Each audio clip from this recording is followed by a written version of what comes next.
नमस्कार दोस्तों। विदर्भ जो बेसिकली महाराष्ट्र के ईस्टर्न पार्ट को कहते हैं, लंबे समय से इस रीजन को गवर्नमेंट नेगलेक्ट कर रही है। 10 लोकसभा वाला रीजन होने के बावजूद भी इस रीजन में उतना विकास नहीं हुआ।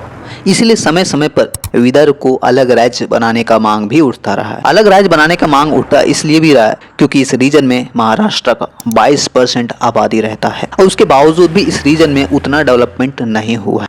यहाँ के किसान सबसे ज़्यादा सुसाइड करते हैं और यही कारण है कि समय समय पर यहाँ पे अलग राज्य बनाने का मांग भी उठता रहा है। मुझे पता है अगले 10-12 साल तक भी यहाँ पे कंटिन्यूसली अगर यहाँ पे डेवलपमेंट होती है, उसके बावजूद भी महाराष्ट्र के दूसरे रीजन से इसका कंपटीशन या फिर कंपैरिजन नहीं हो सकता है। बट उसके बावजूद भी जो कुछ समस्या का हल हो सकता है, उससे रिलेटेड कुछ बड़े और महत्वपूर्ण परियोजनाएं जो रिसेंट में गवर्नमेंट ने शुरू की हैं, उस पर आज की इस वीडियो में हम चर्चा करेंगे। तो प्लीज़ वीडियो को पूरा ज़रूर देखना। यह विदर्भ रीजन के लिए बहुत ही महत्वपूर्ण वीडियो है क्योंकि आज से पहले विदर्भ रीजन से रिलेटेड ही शायद कोई वीडियो यूट्यूब पर उपलब्ध होगी, इसलिए प्लीज़ वीडियो को पूरा ज़रूर देखना। पहला परियोजना है वैनगंगा नलगांव रिवर लिंकिंग परियोजना। यह एक रिवर लिंकिंग परियोजना है जो विदर्भ रीजन के 6 डिस्ट्रिक्ट को 3.7 लाख हेक्टेयर लैंड को एरिगेट करने यानी कि सिंचाई करने में मदद करेगा। क्योंकि भारत में सबसे ज़्यादा किसान सुसाइड इसी रीजन में करते हैं और इसीलिए लंबे समय से इस रिवर लिंकिंग परियोजना का भी यहाँ पर डिमांड था और फाइनली 2018 में देवेंद्र फडणवीस जी की लीडरशिप में इस योजना को अनाउंसमेंट किया। बट फाइनली 2024 में इस परियोजना को अप्रूव किया। बताया जा रहा है कि ये कनाल रिवर लिंकिंग परियोजना 426 किलोमीटर लंबा है जो विदर्भ रीजन का एक महत्वाकांक्षी और मोस्ट इंपॉर्टेंट परियोजना में से एक है। इसकी लागत 90,000 करोड़ है दोस्तों, जिनमें से 3.75 लाख हेक्टेयर लैंड को इरिगेशन में मदद मिलेगा। देखते हैं विदर्भ रीजन का one of the most important परियोजना में से एक नलगंगा वैनगंगा रिवर लिंकिंग परियोजना कब तक यहाँ पर कंस्ट्रक्शन शुरू होता है और कब तक बनकर कंप्लीट होती है। दूसरा है वर्धा ड्राई पोर्ट परियोजना। सागरमाला परियोजना के अंतर्गत बनाया जा रहा है Wardha dry port Maratha district के सिंडी गांव में अक्टूबर 2017 में नितिन गडकरी और देवेंद्र फडणवीस द्वारा यहाँ पे फाउंडेशन स्टोन रखा गया था। बताया जाता है कि यह परियोजना 350 एकड़ लैंड में फैला होगा जिसका लागत 180 करोड़ होगा। 180 करोड़ दरअसल फेज 1 के अंतर्गत इन्वेस्टमेंट होगी जो कि 25 हेक्टेयर लैंड को यहाँ पर विकसित किया जाएगा। यहाँ पे इंडस्ट्रीज और लॉजिस्टिक फैसिलिटीज़ ओपन करी जाएगी ताकि इस रीजन में ज़्यादा से ज़्यादा लॉजिस्टिक फैसिलिटेशंस का काम हो सके। मैं आपको बता दूं दोस्तों, यह वर्धा का ड्राई पोर्ट पूरे विदर्भ रीजन को बदलने की शक्ति रखती है। अगर वर्धा पोर्ट को अच्छे ढंग से सही तरीके से अगर डेवलप करता है तो ये पूरा विदर्भ रीजन को ही अकेले चलाने का या फिर इनकम जनरेट रोजगार देने में सक्षम होगा।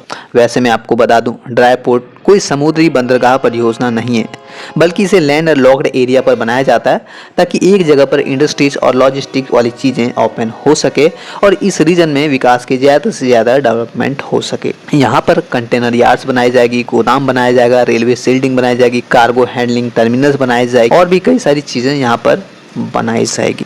तो कहीं ना कहीं वर्धा ड्राई पोर्ट एक बहुत इंपॉर्टेंट परियोजना है जो कि विदर्भ रीजन के लिए गेम चेंजिंग भी साबित हो सकती है। तीसरा परियोजना नागपुर चंद्रपुर एक्सप्रेसवे परियोजना, विदर्भ रीजन का एक और महत्वाकांक्षी परियोजना। यह ईपीसी बेसिस पर MSRDC द्वारा तैयार कर रही है जो कि यह पूरा एक 4 लेन का एक्सप्रेसवे है।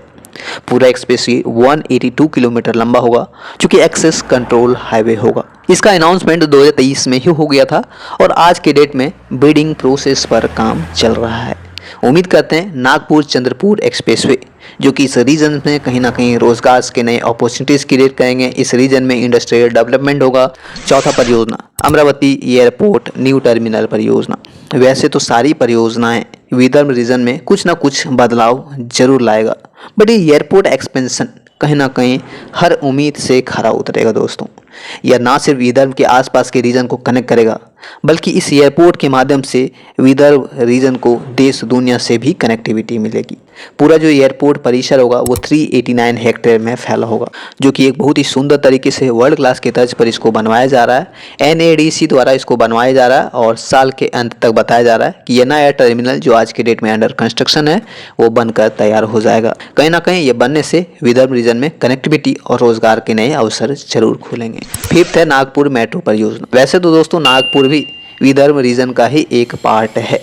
हालांकि नागपुर में आज काफ़ी तेज़ी से बदलाव हो रहे हैं, एक से एक बड़े बड़े परियोजना इम्प्लीमेंट हो रही है, विकसित हो रही है, बट फिर भी नागपुर को इस वीडियो में कवर करना ज़रूरी हो जाता है क्योंकि नागपुर मेट्रो हमारे लिए और पूरे देश के लिए एक महत्वपूर्ण परियोजना है। हम सभी को पता है नागपुर मेट्रो का फेज़ 1 आज के डेट में ऑपरेशनल है।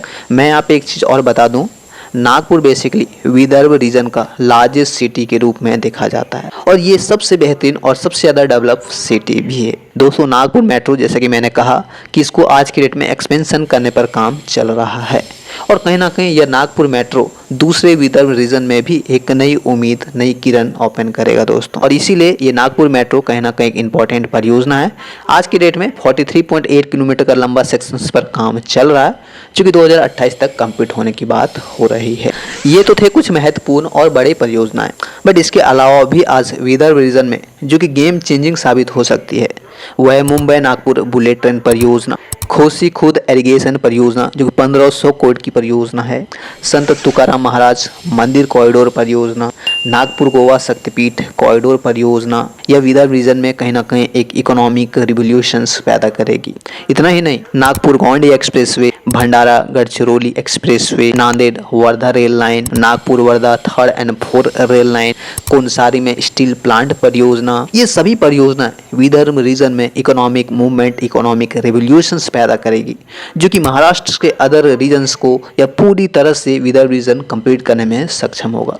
बट हाँ, ये सभी परियोजनाएं समय सीमा से पहले तैयार होनी चाहिए। इससे कहीं ना कहीं इस रीजन में बदलाव तो देखने को मिलेगा ही, लाखों लोगों को रोजगार के नए अवसर खुलेंगे। जो यहाँ पे ज़्यादा से ज़्यादा किसान सुसाइड करते हैं वो कहीं ना कहीं इस समस्या का समाधान होगा। तो उम्मीद करेंगे ये विदर्भ रीजन जो कि इसके लिए गेम चेंजिंग परियोजना है, हो सकता है इसके अलावा और भी परियोजनाएं होगी। अगर विदर्भ रीजन से कोई हमारा वीडियो देख रहा हो तो प्लीज़ कमेंट सेक्शन में ज़रूर बताएं, मैं उसको दूसरे वीडियोस में इसको ज़रूर कवर करने की कोशिश करूंगा दोस्तों। तो प्लीज़ ज़रूर शेयर करें और फिलहाल आज की ये वीडियो मेरी यहीं पेंड होती है। अगर वीडियो अच्छी लगी तो प्लीज़ ज़रूर शेयर करें। जय हिंद दोस्तों।